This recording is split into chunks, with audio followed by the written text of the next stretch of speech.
Sige nga, alamin nga natin dito sa Manila. RH29, Boy Gonzales. Come in, boy!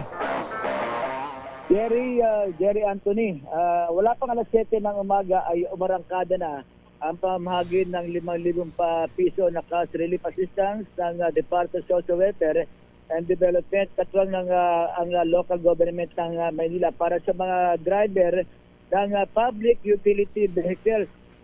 Ngayong araw dito sa kartilya ng Katipunan ay bibigyan nga ng ayuda itong mga driver ng TNVS na kabilang sa listahan ng iba't ibang transport network company. Ayun. Tulad ng Grab, Joyride at iba pa. Sa mga ngayon, doon sa pagbibigay ng 5,000 cash assistance sa Jerry Anthony, meron pang paalmusal. Aba, May iba talaga tong si Boss Cesar Chavez, ha?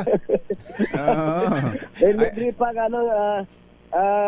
almusal, tinapay, at itong araskado ang Wow! Tingnan mo nga naman, 2,600 TNVS ang mabibigyan ngayong araw. Teka muna, boy. Mga TNVS drivers yan na mga taga Manila. Ganun ba?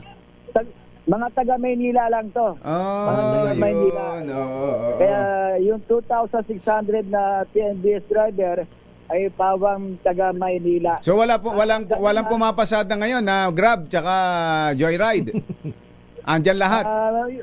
Oo, Pati Joyride ba yan? tapos madali naman ang kaya pagdating dito sa may pag nakita yung ID nila, Kamukha ni Boy yung ID isa na nila, yan. yung lisensya, at nakalista naman yan sa mga sa mismong company nila na ibinigay dito sa Manila LGU. Teka muna, boy.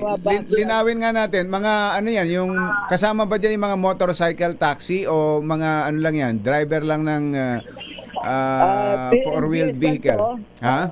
Oo, ito yung TNBS. Iba pa yung motorcycle taxi drivers.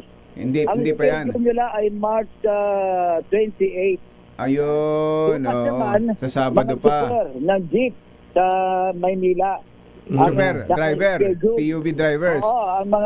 Oo. Tapos kaya naka-schedule yan, halimbawa ngayong araw, ito mga TNBS, bukas mga chopper ng jeep, sa March 26 at 27, mga delivery riders, Marso 28, motorcycle taxi driver. Nagsimula na ito ngayon, kanina bago mag-alas 7 pa, ang kailangan lang dali nila ay original at photocopy ng professional driver's license. Kung may mga wala sa listahan, binanggit ng mga opisyal ng na nandito ay meron naman help desk. Merong help desk dito. Gaya kasi nung nangyari nung nakalipas sa bigayan sa mga tricycle driver, maraming hindi nakalista, kaya may help desk. Kaya yun ang yan yung kailangan na magtungo sila dito sa help desk para mabigyan ng assistance o tulong paano ang gagawin ng mga wala sa listahan.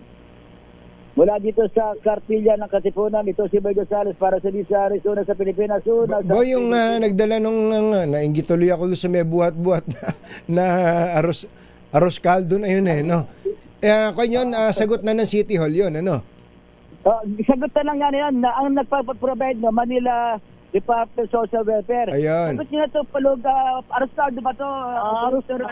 Nagbigay tayo ngayon ng arroz caldo, saka ng tinapay, malaking tapos bagay yan. water, sa lahat na pupunta rito ng mga TNBS. Kasi Ayos. gusto ni Yorme, alam kasi ni Yorme, yung iba sa kanila umalis pa na maaga, hindi pa nakakapag-almusal.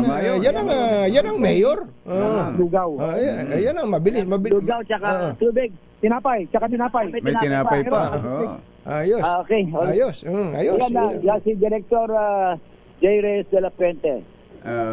Balik sa'yo, Anthony at Jerry. Thank you,